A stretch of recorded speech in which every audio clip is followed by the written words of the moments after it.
Bom dia. Bom dia, irmãos. Aleluia. Irmãos, capítulo 10 de Daniel. Graças a Deus. Capítulo de número 10.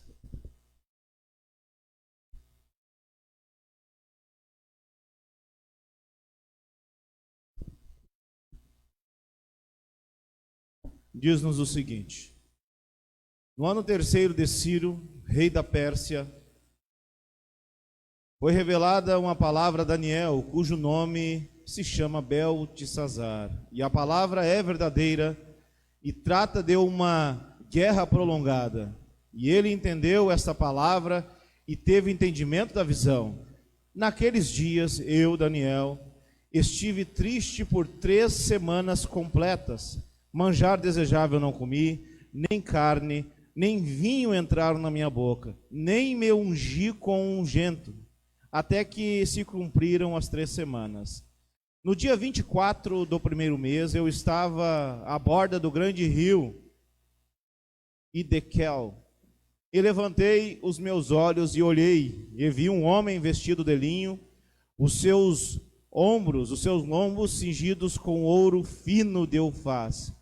E seu corpo era como turquesa, e o seu rosto parecia um relâmpago.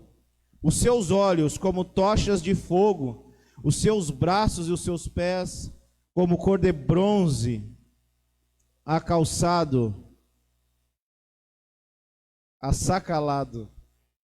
Difícil essa palavra. E a voz das suas palavras como a voz de uma multidão. E só eu, Daniel, vi aquela visão. Os homens que estavam comigo não a viram. Não obstante, caiu sobre eles um grande temor e fugiram e esconderam-se. Fiquei, pois, só e vi esta grande visão. E não ficou força em mim. E transmudou-se em mim a minha formosura em desmaio. E não retive força alguma. Contudo, ouvi a voz das suas palavras. E ouvindo a voz das suas palavras, eu caí com o meu rosto em terra profundamente adormecido. E eis que uma mão me tocou e fez que movesse-me sobre os meus joelhos e sobre as palmas das minhas mãos. E me disse: Daniel, homem muito amado, está atento às palavras que te vou dizer. Levanta-te sobre os teus pés, porque eis que te sou enviado. E falando ele comigo esta palavra, eu estava tremendo. Então me disse: não temas, Daniel, porque desde o primeiro dia em que aplicaste o teu coração a compreender e a humilhar-te perante o teu Deus, são ouvidas tuas palavras, e eu vim por causa das tuas palavras. Mas o príncipe do reino da Pérsia se pôs defronte de mim 21 dias.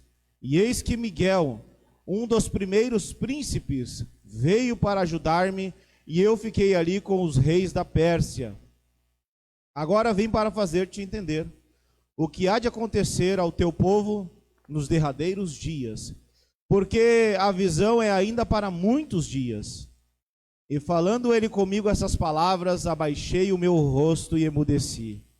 E eis que como semelhança dos filhos dos homens me tocou os lábios. Então abri a minha boca e falei. E disse para aquele que estava diante de mim: Senhor meu, por causa da visão, sobrevieram-me dores e não ficou força alguma. Como, pois, pode o servo deste meu senhor falar com aquele meu senhor? Porque quanto a mim, desde agora, não resta força em mim, e não ficou em mim fôlego. E como semelhança de um homem, me tocou outra vez e me confortou. E disse: não temas, homem muito amado, muito desejado, paz seja contigo. Anima-te, sim, anima-te. E falando ele comigo, esforcei-me e disse: fala, meu senhor, porque me confortaste. e disse: Sabes por que eu vim a ti? Eu tornarei a pelejar contra o príncipe dos persas. E saindo eu, eis que virá o príncipe da Grécia. Mas eu te declarei o que está escrito na escritura da verdade. E ninguém há que se esforce comigo contra eles, a não ser Miguel, vosso príncipe. Amém, irmãos? Podeis sentar.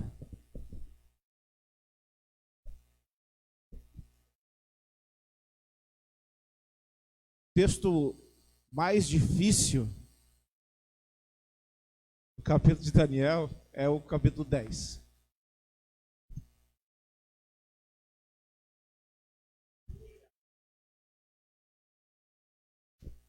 Meus irmãos, é claro que isso suscita algumas expectativas para nós, mas nós precisamos primeiro compreender a relação que esse texto tem com o seu contexto, com o decorrer da história e com nossas vidas. Como nós já vimos aqui, foi ministrado desse púlpito, Deus é o Deus da história. Como foi orado na primeira oração, independente dos reinos que vêm e que vão, Deus continua sendo soberano e cumprindo os seus desígnios. No capítulo 8 nós tivemos alguns detalhes desses reinos que Daniel teve em sua visão, alguns que ele viveu. Capítulo 9, capítulo 8, os reinos da Média e da Pérsia. Capítulo 9, Daniel reconhecendo, como nós vimos aqui, pregado semana passada, o resultado das suas transgressões, o porquê do cativeiro de Israel, e também nós vimos o consolo divino. A seguir, a partir do capítulo 10, 11 e 12, nós temos uma sessão única, apesar de estar dividido em capítulos. Ele vai nos mostrar essa realidade de uma batalha, essa palavra, né? Batalha no mundo invisível. Como nós lemos no texto, está escrito aqui para nós, não está obscuro. A palavra veio a nós. Então nós veremos, a partir do capítulo 10, que ele é uma introdução, capítulos 11 e 12. Ele vai preparar o ambiente para o capítulo 11 e 12. São textos, esses que nós acabamos de ler, um tanto quanto obscuros em primeira vista. Mas nós precisamos entendê-los. Nós temos aqui, meus irmãos, em especial, como propriedades, essa relação do mundo espiritual, do mundo invisível, que não é visto aos olhos naturais. É claro que nós precisamos ter cuidado no tipo de abordagem que nós olhamos e damos a textos bíblicos, para nós não afirmarmos aquilo que o texto não está dizendo. Sabemos que vivemos em um país, na nossa realidade, onde o misticismo, ele impera, o sincretismo, bruxarias e tantas outras coisas, a despeito de Daniel, como nós vimos desde o primeiro capítulo do livro, é semelhante. Então nós temos que ter tanto cuidado, porque as crendices populares sobre anjos e demônios, tantas loucuras que nós ouvimos, às vezes tiram da Bíblia as conclusões distorcidas a respeito e acerca deste assunto, a angelologia. Mas nós também vemos que esses que assim o fazem, eles alimentam as suas ideias, os seus ideais, levando os seus líderes, como é que chama? Os seus adeptos, obrigado, pastor. Levando os seus adeptos à idolatria. Por isso, meus irmãos, nós temos que ter cuidado ao interpretar alguns tipos de textos da Bíblia. É claro que aqui na Mário Quintana, Deus tem nos agraciado com pessoas sérias, pessoas que querem honrar a Deus com excelência e querem pregar o Evangelho, simplesmente o Evangelho. Temos também dentro desse contexto que nós acabamos de ler, o período de Dário reinando, que é o local da narrativa da história, a partir do verso 1. E também em paralelo com isso, meus irmãos, em paralelo com esse contexto, nós temos o livro de Esdras, no capítulo 4 e o capítulo 5, aonde nós vemos os decretos de Ciro, permitindo o retorno dos judeus para a reconstrução de Jerusalém e do templo. Os seus contemporâneos começam a voltar, os contemporâneos de Daniel, mas Daniel continua lá. E é claro que os motivos pelos quais nós veremos aqui algumas mudanças de comportamento são o reflexo dessas reações do povo também. Daniel não esconde sua origem ao iniciar o capítulo e também traz referência da sua posição que durante todo esse período, o contexto vai nos dizer que a primeira profecia, a profecia do profeta, que os 70 anos estavam chegando ao fim. Mas que isto, meus irmãos, não estava trazendo alegria para os seus patrícios, para os seus irmãos que estavam cativos na Babilônia. O mesmo homem que havia dado as interpretações, pois já havia passado quase 70 anos, nós vemos ele em tristeza profunda, por causa dessas relações que o texto vem nos dizer. E com o resultado dessa tristeza, ele vai orar, ele vai jejuar, ele vai buscar a Deus. Diferente de nós, meus irmãos, que em primeiro lugar nós abrimos a nossa boca para reclamar. Daniel, ele se põe a buscar ao Senhor. Após o decreto do rei, que o rei permite o regresso a Jerusalém, muitos dos que estavam ali preferiram ficar em Babilônia, seduzidos e acostumados com os prazeres e os confortos que ali vinha sobre eles, que ali foram adquiridos, que ali foram conquistados pelo seu trabalho escravo.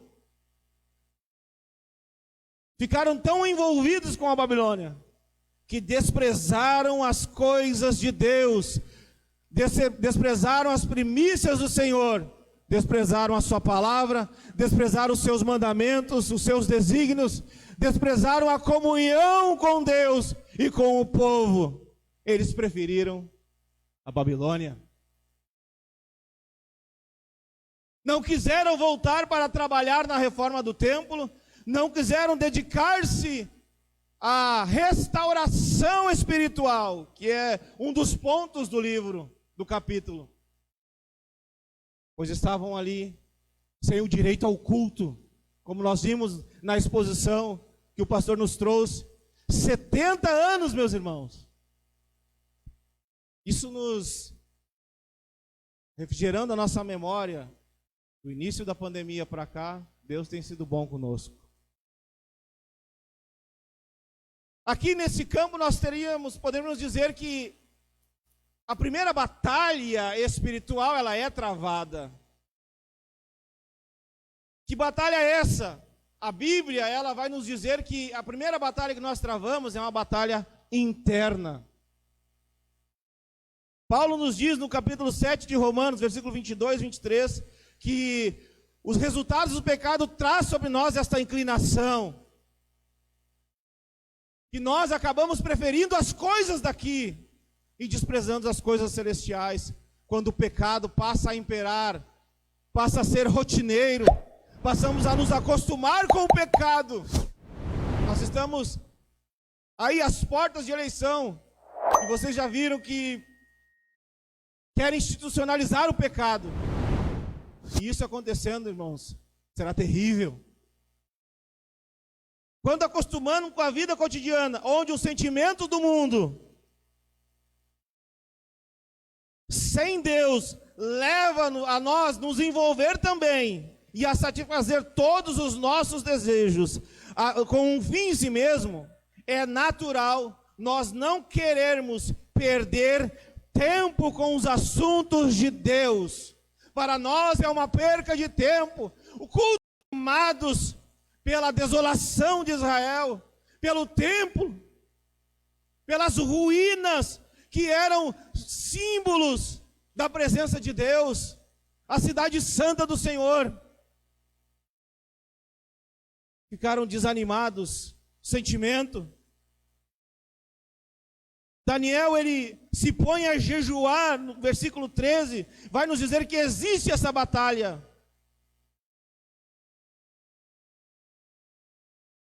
Nas regiões celestiais há um mundo espiritual, apesar de muitos não acreditarem. O reflexo da nossa vida cotidiana também é influenciado pelo mundo espiritual. Nós vimos aqui, e eu não quero dar tanta ênfase aos anjos e aos demônios. A minha ênfase maior vai ser sobre a figura que nos aparece. Apesar de eles estarem e fazerem parte como mensageiros, aqui o anjo diz a Daniel: eu fui enviado, e é o significado da palavra, aquele que serve, o ministério, ele foi posto por Deus para servir. Então Daniel, ele enfrenta esses conflitos e o resultado na sua vida não é reclamar para os seus amigos, para o seu grupo. Daniel vai orar. Nós vamos ver alguns textos da Bíblia que nos trazem essa relação dos anjos e dos demônios, que o capítulo 10 de Daniel nos traz à tona. Marcos capítulo 5 é um texto muito interessante, muitos conhecem, Marcos capítulo 5, vai nos falar do endemoniado gadareno, Marcos 5, e alguns fazem tantas loucuras aí acerca deste tema, como eu falei, mas nós vamos ver algumas coisas interessantes aqui, meus irmãos. Marcos 5, versículo 2 diz assim: saindo ele do barco, lhe saiu ao encontro dos sepulcros um homem que tinha um espírito imundo. Muitas vezes foi preso com grilhões, cadeias, foram por eles feitas em pedaços e grilhões, em migalhas, e ninguém podia o amansar. Andava por os sepulcros, e clamando com grande voz, versículo 7, diz o seguinte: que tenho eu contigo, Filho do Altíssimo, conjuro-te por Deus que não me atormentes. E aí Jesus tem um diálogo, e Jesus ali o expulsou, permitindo que ele fosse para a manada de porcos. Outro texto que nós vemos no Antigo Testamento, capítulo 16, versículo 23 de 1 Samuel, depois eu vou voltar aqui no Marcos, para nós vermos algumas questões. 1 Samuel é o caso do espírito, o espírito de atormentação da parte do Senhor, que veio sobre o rei Saul. A Bíblia nos dá base, inúmeros casos de aparições e de manifestações de anjos e de demônios. Vamos continuar no Novo Testamento para correr aqui. O Antigo Testamento tem algumas referências, mostram casos dessas manifestações. É claro que o Antigo Testamento também nos traz a relação do anjo do Senhor, quando o próprio Cristo, de forma teofânica, ele se manifesta ali cumprindo seus desígnios. Mas também, como nós vivemos dentro dessa cultura onde, infelizmente, como eu já falei, muitas loucuras são ensinadas, é interessante nós observarmos alguns textos da Bíblia. Mateus capítulo 8, versículo 31, 8:31, rapidamente, meus irmãos. Mateus 8:31. Olha o que diz aqui. Eu sei que tem gente que não acredita nisso, né? Eu deu um vento mais forte, eu senti um arrepio. Aí não apaga a luz. Tá lá orando sozinho, sente um arrepio, aí volta lá para a cama com o seu cônjuge, abraça. O que foi? Foi nada.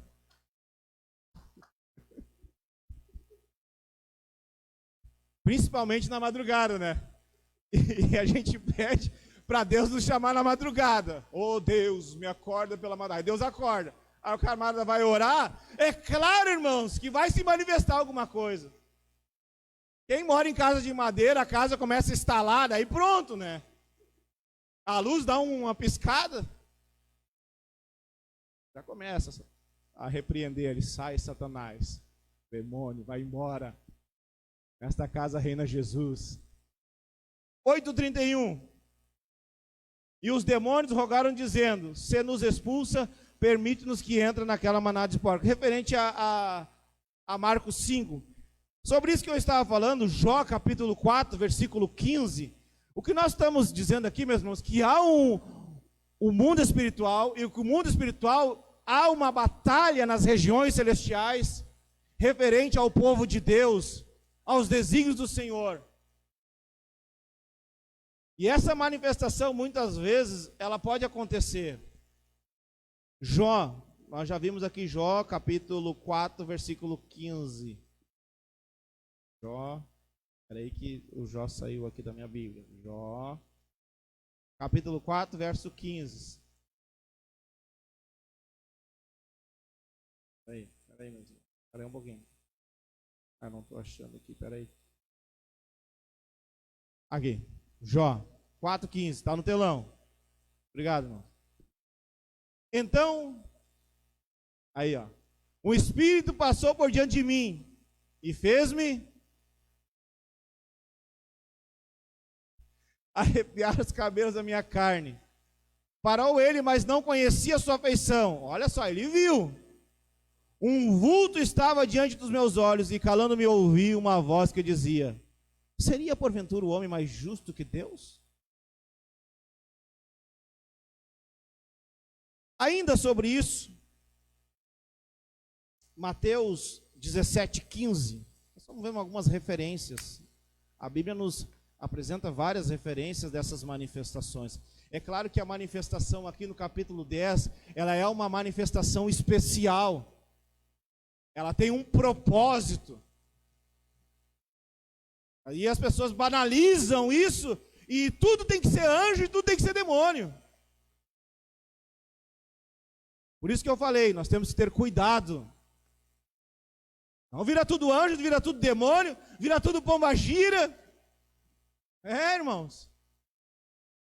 Eu falei, a primeira luta é uma luta interna. A nossa carne, a nossa natureza, a carne ali que o Paulo fala, é do grego sarx, é a natureza caída, a natureza pecaminosa, que se manifesta em nós muitas vezes, ira, contenda, dissoluções e tantas outras coisas que não agradam a Deus. E aí a gente vê pessoas, prostituição, lascívia, e aí nós vimos as pessoas dizendo o seguinte: ah não, o demônio pegou ele. Não foi. Foi só uma manifestação daquilo que estava dentro dele. Haja visto que em alguns casos também existe a possessão. Mateus 17,15. Vamos lá, meus irmãos. Mateus 17,15. Olha só. Aqui é um caso. Nem toda enfermidade é demônio. Mas demônios podem trazer enfermidades também. Senhor, tem misericórdia do meu filho que é lunático e sofre muito. Por muitas vezes cai no fogo e muitas vezes na água. Trouxe aos teus discípulos e não puderam curá-lo. Jesus respondeu e disse: ó geração incrédula e perversa, até quando estarei convosco eu? E até quando vos sofrerei? Traz aqui. Repreendeu Jesus o demônio que saiu dele, e desde aquela hora o menino sarou. Alguns acham que não era, porque a palavra lunático tem a ver com as fases da lua, aqui nesse texto. E conforme as fases da lua, esse menino tinha algumas convulsões. Irmãos, camarada, se visse uma churrasqueira, ele entrava dentro. Ficava ali dando risada. E não estava nem aí para a dor. Eu poderia dizer alguma coisa sobre isso, porque Deus me tirou de um meio que eu via isso, essas coisas. Eu vi gente com 70 anos dando cambalhota. Ah, irmão, mas era atleta. Atleta. O meu avô não era atleta. Meu avô tinha 66 anos, era motorista, gordinho. Acho que um homem com 66 anos dá uma cambalhota? Não. Tu acha que um homem pega um outro homem com um braço e levanta pelo pé? Não. São possessões, irmãos. Há uma realidade. Mas como eu disse, nós não podemos cair nesse dilema que está no nosso meio. De supervalorizar isso. De dar mais ênfase a isso. As pessoas, não, agora eu vou ficar com medo. Ah, eu não posso ir no banheiro. Eu não posso tomar banho nu, porque tem um anjo dentro do banheiro.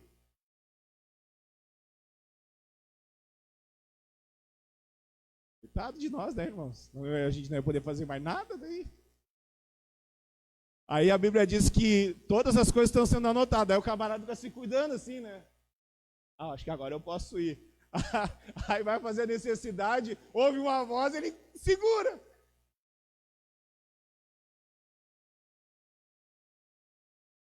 Apesar de... Nós temos alguns outros textos. Lucas 13:11, para nós terminarmos aqui. Lucas 13:11. Depois nós vamos ver algumas outras coisas. 13:11. Olha só aquilo que eu estava falando. Uma outra situação. E eu tenho um caso muito próximo que meu sogro, ele antes de vir para o Evangelho, antes de Jesus o alcançar, ele teve algo parecido com isso. Eis que estava ali uma mulher que tinha um espírito de enfermidade há 18 anos e andava encurvada, e não podia de modo algum endireitar-se. E vendo a Jesus, chamou a si e disse: mulher, estás livres dessa enfermidade. Meu sogro, ele fez exames, ressonância, ultrassom, tudo essas coisas modernas aí, e não aparecia nada. E quando Jesus veio sobre a sua vida, aquelas dores, aquela posição que ele não conseguia, Jesus o libertou também. Aqui a Edna poderia até falar sobre isso. Eu sei que eles exageram um pouco, mas é verídico. Apesar de alguns pensar que demônios têm territórios, como nós ouvimos, né? Há muitos demônios territoriais que guardam os bairros. Vamos orar pela Mário Quintana, pelos demônios territoriais da Mário Quintana, meus irmãos. Isso é mentira. E o texto bíblico que desmonta esta falácia é Marcos capítulo 5. Eu sei que na segunda visita de Jesus, muitas pessoas acreditaram em Jesus, mas não todas. Se eu fosse dizer que os demônios impedem o avanço do Evangelho, meus irmãos, nós estaríamos afirmando que Deus não tem poder, que Jesus não tem poder, que o Espírito não tem poder. Jesus diz que o Espírito sopra onde quer. Nós vimos aqui, Jesus diz que é-me dado todo o poder, nada suporta o poder de Jesus. Alguém disse que o diabo, ele é o diabo de Deus, né? Ele é o cachorrinho do Senhor, ele é o pitbull de Jesus. Ataca Rex, quando o povo começa... Não vai por aí, o Rex vai te pegar aí. Vem pra cá. Ah, é? Então tá, vai. Rex, vai. Nós vimos isso, tem um livro na Bíblia, Jó. Parecido com isso que eu estou falando, né, meus irmãos? Alguns pensam isso. Jesus chega na cidade e expulsa a legião dos demônios. Não foi isso que nós lemos? Ali, de forma rápida, Marcos capítulo 5. Aí Jesus expulsa a legião de demônios. Agora você vai se surpreender com o que fizeram com Jesus. As pessoas vão dizer assim: ó, Jesus, que maravilha, Senhor, esse guri, ele ia na fogueira, ficava lá dentro da fogueira, depois se lançava no mar, pegava as correntes com dente e arrebentava tudo, ninguém chegava perto dele, não tomava banho, era fedorento. Agora o Senhor trouxe a paz sobre a sua alma, o seu semblante está transformado pela tua glória. Mas olha o que os caras fizeram com Jesus. Vamos ver lá. Olha o resultado disso. Os caras expulsaram Jesus da cidade. Como o pastor falou aqui, não é de se admirar que o mundo se opõe a Deus, que o mundo odeia a Deus. O Marcelo falou isso, o mundo odeia a Deus. Como nós vimos na introdução ao capítulo de Daniel, da visão, a tendência, meus irmãos, é piorar. A estátua, cabeça de ouro, peito e braços de prata, ventre de bronze, pernas de barro com ferro. A tendência é declínio, e nós estamos vendo tudo isso aí, os nossos olhos estão contemplando. O que parece normal, para nós é anormal. O profeta Isaías diz, capítulo 5, ai daqueles que diz, o bem não é o bem. O profeta diz, ai daqueles. Marcos no capítulo 5, olha o que fizeram com Jesus.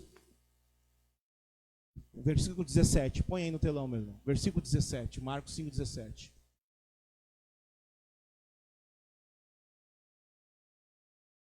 Marcos. Começaram a rogar. Alguns dizem que se expulsaram o demônio do território, então as portas vão se abrir para o evangelho. Jesus, a caminho de Cesareia de Filipe, fala para Pedro: Pedro, tu és pedra. Carne e sangue não te revelaste. Sobre esta pedra edificarei a minha igreja. Jesus estava indo para um lugar vil, um lugar de prostituição. Aonde a luz do Senhor brilha, as trevas têm que bater em retirada, meus irmãos. Não há comunhão entre trevas e as luzes. Olha ali, ó. E começaram a rogar que saísse do seu território. Às vezes a gente pensa, né? E a gente ora até de forma errada. Nós devemos orar por curas, nós devemos orar por dons, devemos crer, devemos. Mas isso não é um fim em si mesmo. O milagre não é o evangelho. O milagre não liberta as pessoas. O que liberta as pessoas é o evangelho. O milagre pode até trazer entusiasmo nas pessoas. Oh, um cadeirante levantou, que maravilha, glória a Deus, se ele levantou mesmo, se Deus o curou. Mas isso não é o evangelho. Testemunho não é o evangelho. Expulsaram Jesus daquela cidade. Nós poderíamos concluir que esta lógica de demônios de território, ela é antibíblica. O texto de Daniel 10 não nos dá nenhuma base para este tipo de doutrina. E aí é que está o X da questão. As pessoas fazem disso doutrina. Ensinam isso como, olha, nós temos essa doutrina, que há demônios das regiões. A doutrina que o Daniel traz é sobre os mensageiros do Senhor, a serviço daqueles que hão de herdar a vida eterna. E ele não os coloca num patamar superior a Cristo. superior ao próprio Deus. E alguém falou que os evangélicos do século XXI estão fazendo pior do que a Igreja Católica Romana no terceiro, quarto, quinto século. Estão deificando o ser humano. A igreja tem alguns santos. O cara diz que todo mundo é santo em Jesus. Todo mundo é igual a Jesus, sem pecado. Que bobagem. João diz que aquele que diz que não comete pecado, não tem pecado, é mentiroso e nele não está a verdade. Nós vimos Daniel indo até Deus, no capítulo 8, ele reconhecendo o resultado das transgressões. E é o interessante, meus irmãos, que no versículo 18 do capítulo 9, ele diz assim: inclina a Deus os teus ouvidos e ouve, abre os teus olhos e olha a nossa desolação para a cidade que é chamada pelo teu nome. E isso tudo acabou acontecendo e levando Daniel a jejuar e a orar. A cidade, e os camaradas não estavam nem aí para a cidade, não estão nem aí para a igreja do Senhor. Querem férias, né? Calor, céu azul, como dizia um poeta aí. Praia, ondas branquinhas. A cidade é chamada pelo teu nome, porque não lançamos as nossas súplicas perante a tua face em nossas justiças, mas em tuas muitas misericórdias. Se não for a misericórdia de Deus, irmãos, tem gente que bate no peito, né? Não, porque eu faço tal coisa, então Deus é obrigado a me servir. Deus é obrigado a abrir uma porta. Deus não é nosso servo. Deus é nosso Senhor. Deus não recebe ordem. Deus ordena. Há um princípio da hermenêutica que nos diz o seguinte: textos mais claros da Escritura dão luz para textos mais obscuros da Escritura. E nós temos que aplicar isso muitas vezes. Não podemos negar que há uma influência de Satanás e seus demônios sobre os governantes, sobre as pessoas e tantos quantos se opõem a Deus e seus seguidores. Também cabe ressaltar que, apesar de haver uma influência demoníaca, casos de possessão já relatados, nós acabamos de ver, nem tudo é demônio. Nem tudo é possessão demoníaca. Como eu falei, tem pessoas que caem em adultério dizendo que foi a pombagira, dizendo que o espírito entrou nele. Tem gente que rouba, dizendo que o espírito entrou nele e ele roubou. Tem gente que trapaceia. Tem gente que é homicida. Tem tantas coisas ruins. Aí acabam dizendo: ah, não, a Bíblia diz que os demônios entram nas pessoas. Cuidado, irmão. Tenha cuidado com essa afirmação. Nesses termos vimos, e cabe uma atenção maior sobre a figura, o texto que nós acabamos de ler, capítulo 10, nós temos que ter uma atenção maior. O resultado desse jejum de Daniel é um reflexo daquilo que vem acontecendo nos capítulos, desde o capítulo 7, o capítulo 8, o capítulo 9. E nós vimos essa questão gloriosa.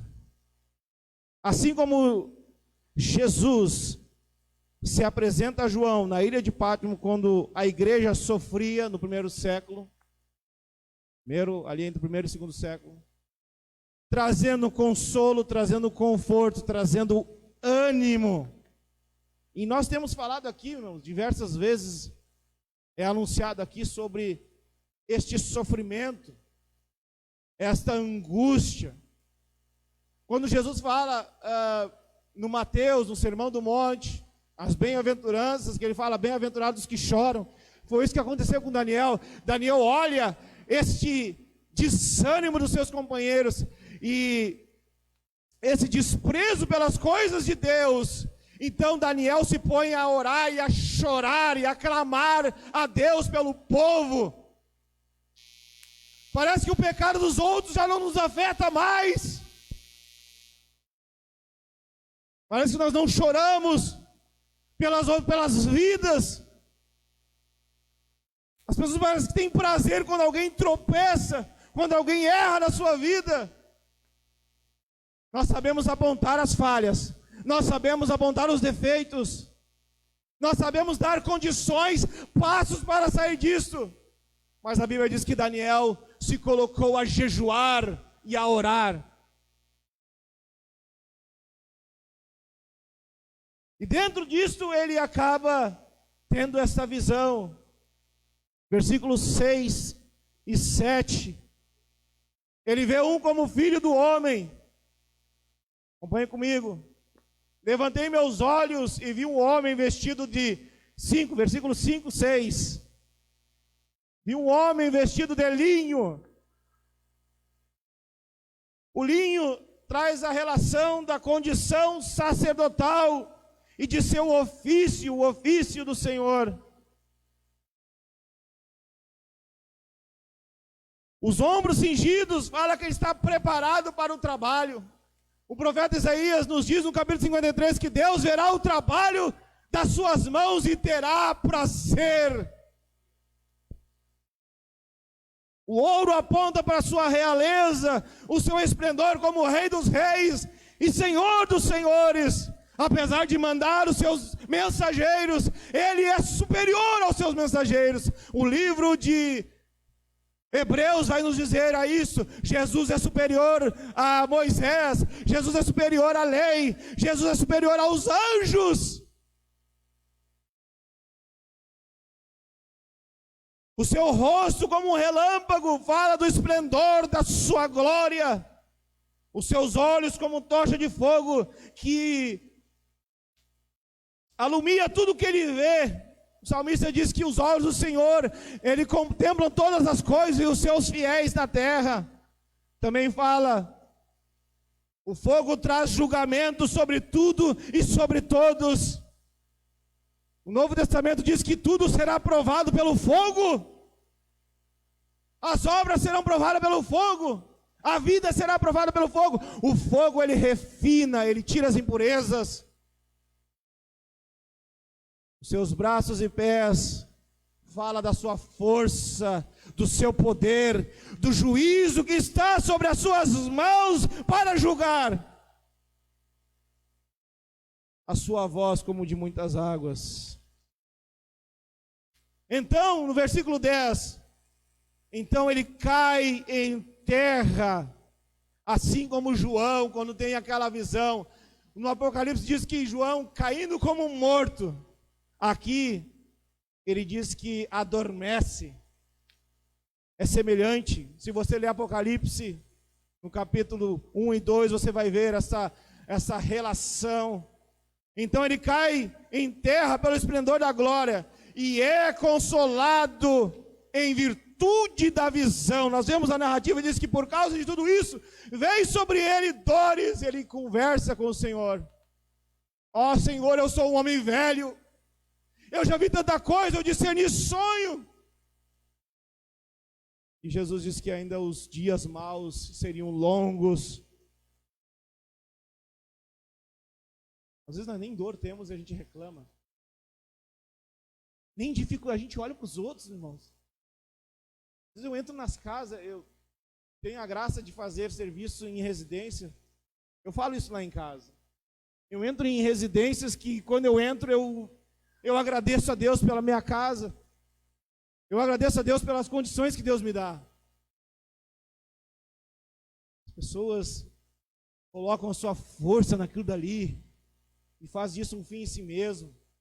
E às vezes a gente tem as coisas e reclama para Deus.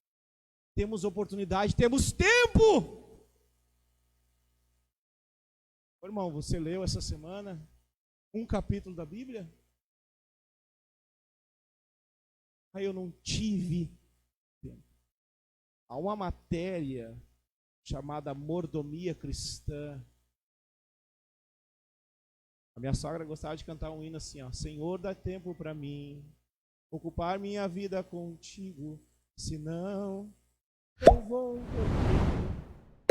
pelo vento e perco meu tempo caindo em perigo.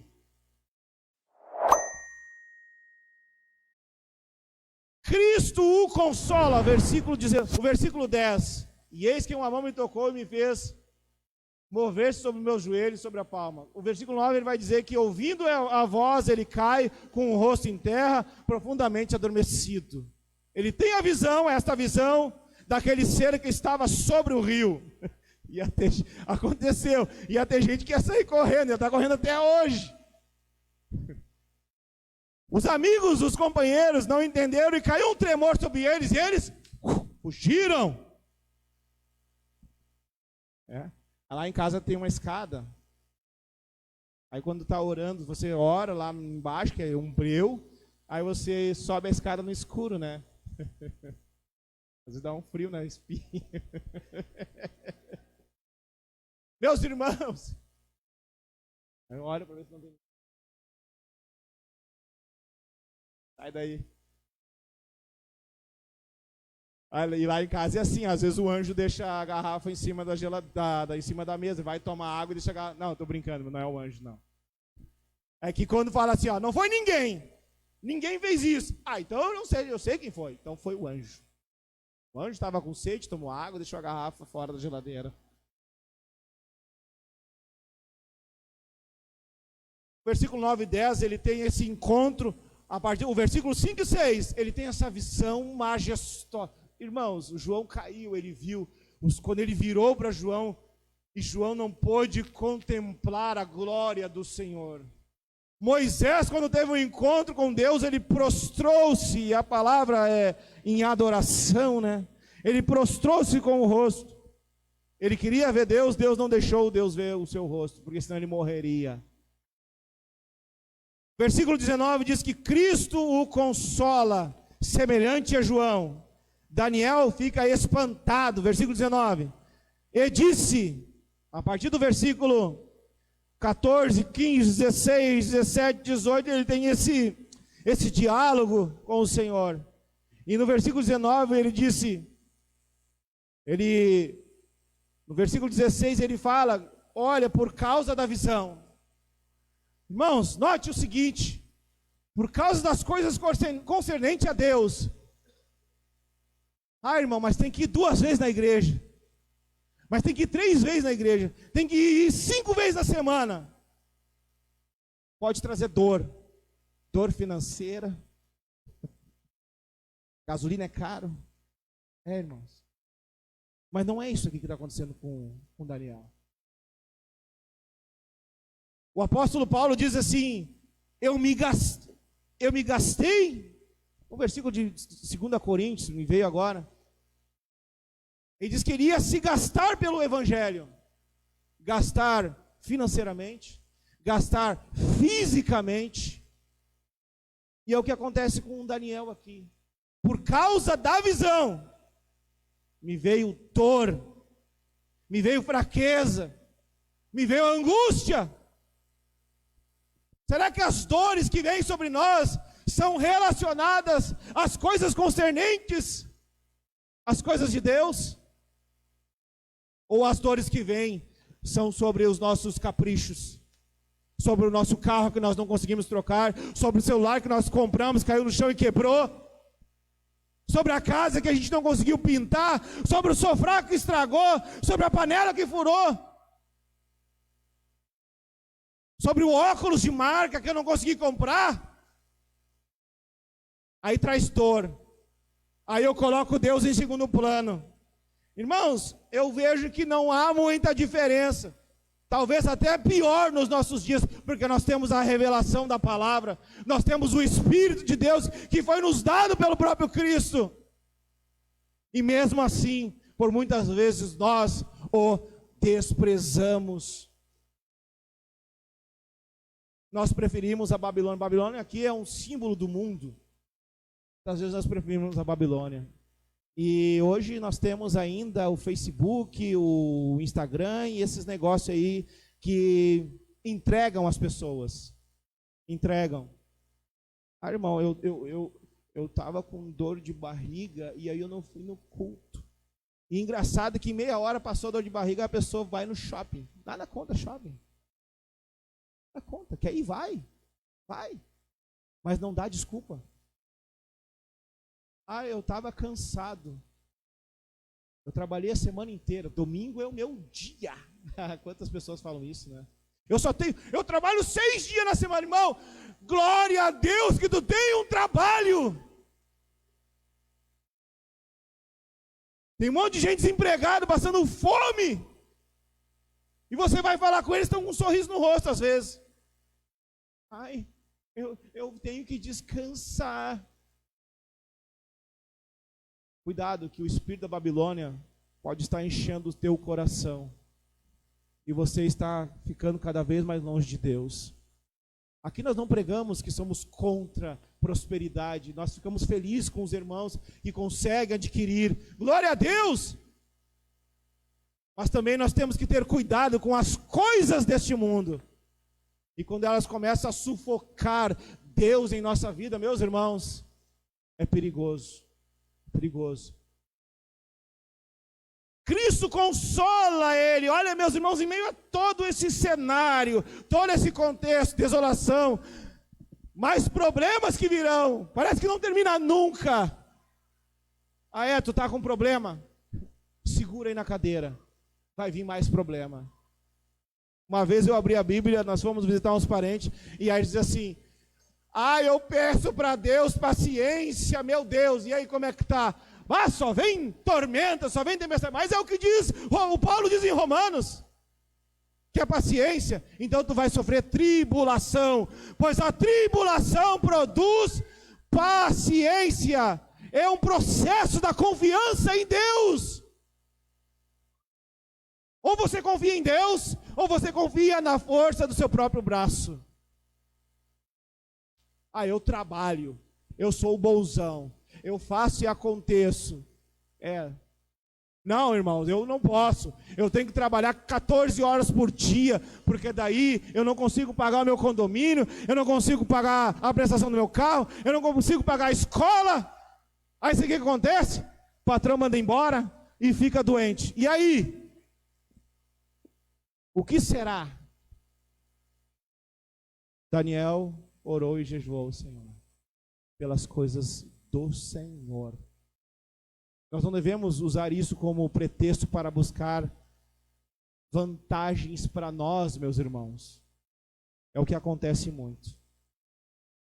Cristo vai nos dizer, encerrando no versículo 20, que é Ele que peleja pelos seus santos. O apóstolo Paulo vai nos dizer que nada pode nos separar do amor de Cristo. Jesus mesmo declarou isso, que nenhum daqueles que o Pai me dá, de maneira alguma eu os lançarei fora. Há um ministério angelical, o anjo, ele é um mensageiro do Senhor, mas ele não é superior. Os anjos não recebem adoração. Os anjos não devem ser adorados. Tinha uma irmã lá na igreja que ela não botava a bolsa na cadeira, né, porque tinha um anjo. Tinha um camarada que começava a pregar e dizia assim, irmãos, tem um anjo lá na porta, tem um anjo aqui. Não é aquele que vocês estão pensando, é um propósito. É como eu dizia para os irmãos, alguns alunos meus, né, eu gosto de falar isso, mas eu dizia o seguinte para eles: vai lá no Guaíba então e faz o seguinte, e ora a Deus para abrir o Guaíba. Existem situações específicas na Bíblia. Nem tudo vai acontecer como nós queremos. Ai, coisa linda, né? Deus abriu o mar vermelho. Claro, irmãos, eu creio no poder de Deus. Mas aí as pessoas cantam, né, o hino da vitória, pensando que quando estiver frente ao mar e não puder atravessar, chame este homem com fé. Só ele abre o mar. E as pessoas ficam baseando a sua vida espiritual nessas crendices loucas. E quando atentam para as doutrinas bíblicas, tem comichão nos ossos. Parece que soa diferente. Ah, mas espera aí, mas eu aprendi que era assim. Eu aprendi muitas coisas erradas. Estou aprendendo coisas certas, estou aprendendo as doutrinas corretas. E cabe a nós, meus irmãos, nos exortarmos uns aos outros. É triste, irmãos, quando, assim, a semelhança de Daniel, quando nós temos notícias de pessoas próximas a nós, que por motivo, às vezes, motivos, não vou desprezar os seus motivos, que para nós parecem ser motivos banais, mas é triste. É triste ver a dissolução de um casamento, é triste ver a despedida de um irmão, que por coisa ou outra acaba abandonando. É triste, irmãos. Se essas coisas não nos trazem tristeza, alguma coisa está enchendo o nosso coração e não é as coisas de Deus. Vamos ficar em pé, meus irmãos, nesta manhã. Eu ia dizer nesta noite, né? Nesta noite. Porque manhã. Capítulo 10 de Daniel nos diz isso. Que há uma batalha espiritual, sim. E anjos são mensageiros do Senhor, sim. Mas eles estão a serviço de alguém maior do que eles. Cristo é soberano. Cristo é o Senhor da sua criação. Nós não podemos supervalorizar os anjos. Não podemos nos prostrar diante deles. Se você tem orado a Deus, você tem buscado ao Senhor, que bom. Continue fazendo isso, porque isso faz parte da vida cristã.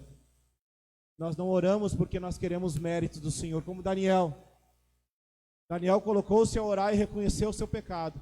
Em virtude disso, ainda dentro do seu jejum, o jejum de Daniel.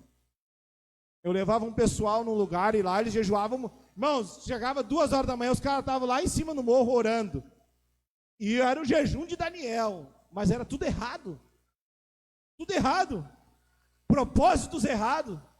Sentimentos errados. Ai, porque eu tenho que ter benefício. Não, Deus ama. Deus é o nosso Pai. Jesus disse, quando vocês chegam até Deus, vocês têm que crer que Ele existe, que Ele é o vosso Pai. Mas nós não ficamos pedindo toda hora as coisas para o nosso Pai. Mas nós cremos nele.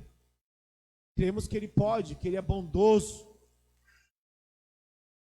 E quando se trata daquilo que Ele tem prioridade, aí que é o detalhe. Quais são as nossas prioridades em servir a Cristo? Onde está a nossa vida? Onde estão os nossos pensamentos? Aonde nós empregamos a nossa maior força? Que nós possamos orar nesta manhã, meus irmãos, e refletir acerca de Daniel capítulo 10, acerca desse ministério, acerca de nossa vida com Deus, de nossa vida de comunhão com a igreja do Senhor, de comunhão uns com os outros. Deus possa nos visitar esta manhã e mudar os nossos corações.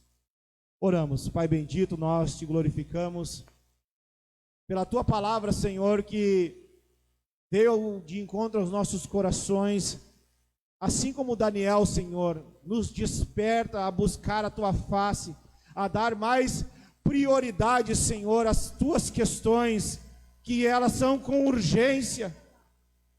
Que nós possamos orar mais pela nossa liderança, que nós possamos jejuar mais pelos nossos líderes, que nós possamos orar uns pelos outros, que nós possamos estar, Senhor, unidos, não, Senhor, para buscar benefício, mas como um reforço espiritual, Senhor, para que